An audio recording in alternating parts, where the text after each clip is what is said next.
Hello everyone, welcome to the first part of your review for your Unit 2 Social Studies test. In this video, I'm going to review key vocabulary terms that you must know for your test. Now, everything that I'm going to go over in this packet is going to be on the test. I'm just going to let you know right now. This stuff is very important. There's extra stuff that I don't go over in this packet that are a little bit more complex than just vocabulary terms that will be on the test as well.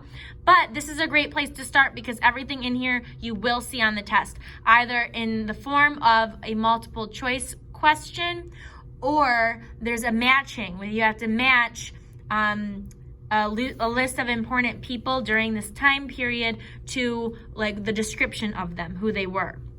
Okay, so all of this stuff is super important. Let's dive right into it. So our first key vocabulary term is Mesopotamia. In this area, it was between the Euphrates River and the Tigris River. So the Fertile Crescent was this whole big thing that's circled. But Mesopotamia was just the part between the two rivers here. Okay? And Mesopotamia means the land between two rivers. And that makes sense since it's sandwiched between the Tigris and the Euphrates rivers. And we'll talk more about this in the other review videos. But the reason that people settled here was because this area wasn't amazing for farmland besides the area between the rivers because they got a lot of fresh water to keep the soil irrigated in this area. So that's why Mesopotamia is very important. And again, the land between two rivers. And since you have this sheet with you, this review packet, make sure you're following along as I go. All right. The next one here, a person that you have to know, Sargon. He was an Akkadian ruler, and what's important about him is he created the world's first empire. We're going to go over the word empire later on, but just as a bit of a preview, empire means that they took over several areas of land. So Sargon took over several city-states, and it was all under his control. So it was his empire. All right, moving on. The next person that you have to know is Gilgamesh. Gilgamesh was a hero of ancient Mesopotamia with superhuman strength. He is said to have been the king of the Sumerian city-state of Uruk. Now, we don't really know if he was real or not. So some people say that he was the king of the Sumerian city-state, but others say he was this mythical being, that he wasn't a real person because he had this superhuman strength. He could do things that humans can't actually do. So this might be, he might have been a real person who was strong, but not as strong as the stories that were told. We're not exactly sure. But if you want to hear more about the story of Gilgamesh, I think you guys watched in social studies a YouTube video on him. So if you want to watch that video again, you can go to YouTube and type in his name, Gilgamesh, and you can watch a little animated video about him and the story of the tale of his life. Okay, so that's Gilgamesh. The next one is King Hammurabi. He was the first king of Babylon. He founded the Babylonian Empire. He is best known for the Code of Hammurabi. It is the oldest code of law that we know of, and he made it to protect people. So remember, it was a pretty harsh set of laws. It said eye for an eye, tooth for a tooth. So if you stab me in the eye, then that means your eye is going to get stabbed out as your punishment. But the reason that he made it was to protect people who were weaker and didn't have as much power in society. So he had good intentions when making this code of law. So that's what he's best known for, the Code of Hammurabi that was made to protect people. And King Hammurabi was the king of Babylon. All right. There is one other person that is going to be important to know that we'll get to later on, but those were all key figures from Mesopotamia. All right, some more vocabulary terms you'll have to know for the test. The first one is civilization. It's a noun, so it's talking about a group of people who have a complex and organized society within a culture. So it's something that is like an organized area where people have jobs and they have a culture and they're working together. They're staying in one place. They're settled. So it's a civilization. So there's a couple of sentences I have here. And some of these words are taken right from your vocabulary for Unit 2 that we did when we just started Unit 2. But these are the most important ones to know for the test. So the sentences for civilization. Once the group of people began to settle, build homes and buildings, and create jobs and laws, it became a civilization. Once they did these things, they became organized, so they became a civilization.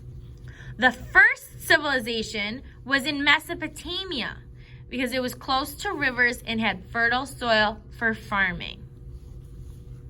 That's the first time people settled down in one area, had a civilization.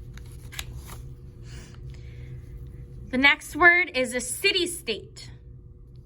A city that is an individual unit complete with its own form of government and traditions. So the government kind of operated like a state would, even though it was just a city. So the sentence for here is, the cities in Mesopotamia often became city-states because they each had their own customs and government. So even though they were under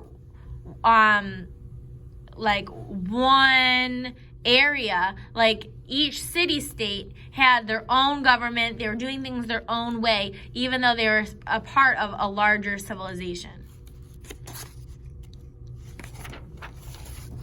The next word we previewed at the beginning when we were talking about Sargon. He was the first one to create one of these. The word is empire. So it's a large territory or area of land in which several groups of people are ruled by a single leader. Okay? So this picture is talking about the Assyrian Empire. So first it shows, the dark green shows what the Assyrian Empire was in 1824 BC. And then after a couple hundred years, this bigger green, they conquered more areas, they took over more places, then their empire expanded, got bigger. As the Assyrian army conquered and took over more land, their empire expanded or got bigger. Sargon, an Akkadian ruler, created the world's first empire by conquering or taking over a lot of city-states. So since he was in charge of a bunch of all these different city-states, that was his empire. Next one is a ziggurat. A ziggurat is stacked rectangular platforms that formed a pyramid-shaped structure. So it was like a staircase version of a pyramid. The sentence here, the ziggurats in Mesopotamia were used as temples to worship gods and get closer to heaven. They thought that building these up, they were building them up into the sky, getting closer to the gods in heaven.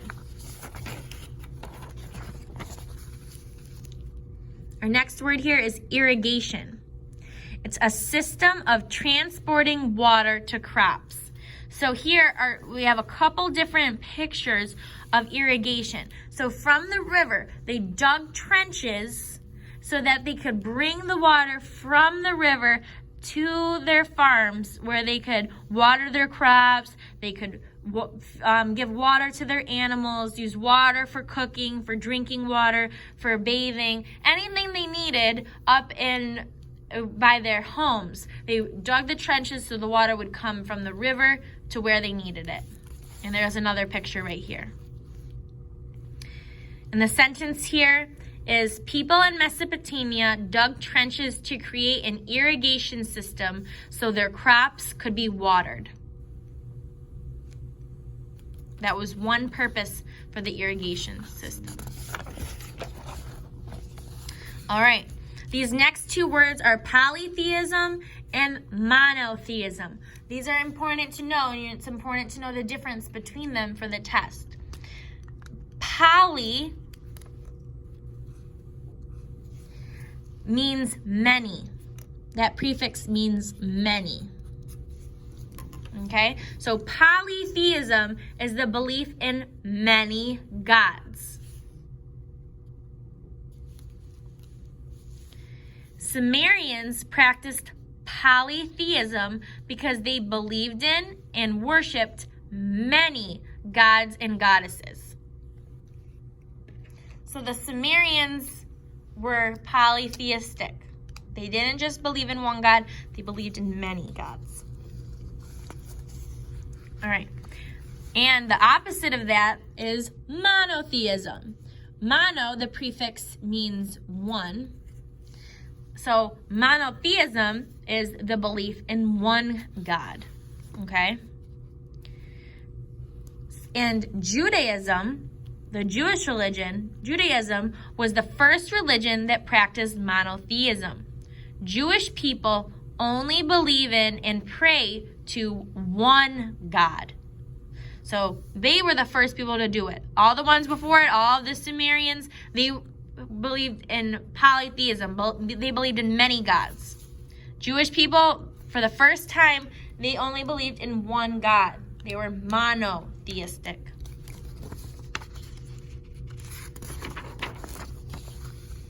Right. Next one is Abraham. So this is our other person we have to know. Abraham was the founder of Judaism, the first monotheistic religion. So he's the one who started that religion. Slavery, this one should be familiar to you just from social studies and from reading Harriet Tubman in ELA. But slavery is the practice of one person owning another person. And our sentence here is, according to Jewish faith, Moses freed the Jewish people that were in slavery out of Egypt into freedom. So Moses is a figure in Judaism who freed the Jewish people from Egypt where they were in slavery and brought them to freedom.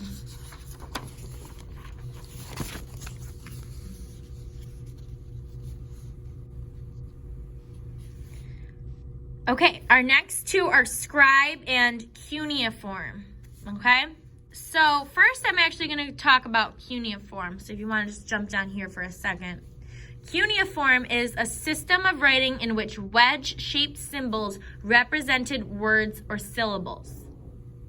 So before that, if we think back to the cavemen, they were using picture drawings, but those were a little bit more complex and harder to understand.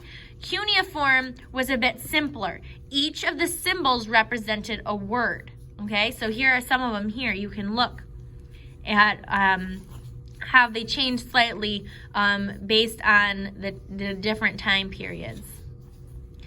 This is the symbol for sun. This is the symbol for God or heaven. This is a mountain symbol, man, ox, and fish. And the sentence here says, early Mesopotamian civilizations used the cuneiform system to write.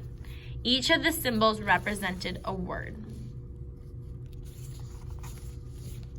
All right, so a scribe is a professional writer. The sentence says, these paintings are both of a scribe whose job was to write. Unlike authors today, the scribes would have to hand write each copy of a book they made. There were no printers or copiers back then. So back then, not many people knew how to read or write, or knew how to write or create these manuscripts. So a scribe, it would be their sole job. Their only job was to write down important medical records, business dealings, anything that they needed to remember. A scribe would write. They're a professional writer. All right. And our last one is barter. Barter is a verb. Most of our words have been nouns. Barter is a verb, so it's an action. And barter when people exchange goods and services without involving money. So in each picture, the people want to barter or trade something they have for another item. In the second picture, the men want to barter because man number 1 has a lot of apples. So here's all of his apples, but no chicken. And man 2 has a lot of chickens, but no apples. By bartering, they both get what they want. So maybe this guy is going to give the other man his chicken for a bucket of apples. All right? So bartering is basically another word for trading. You're trading things. This person's giving a tomato or an apple, I can't tell, for a banana. Okay? So they're trading.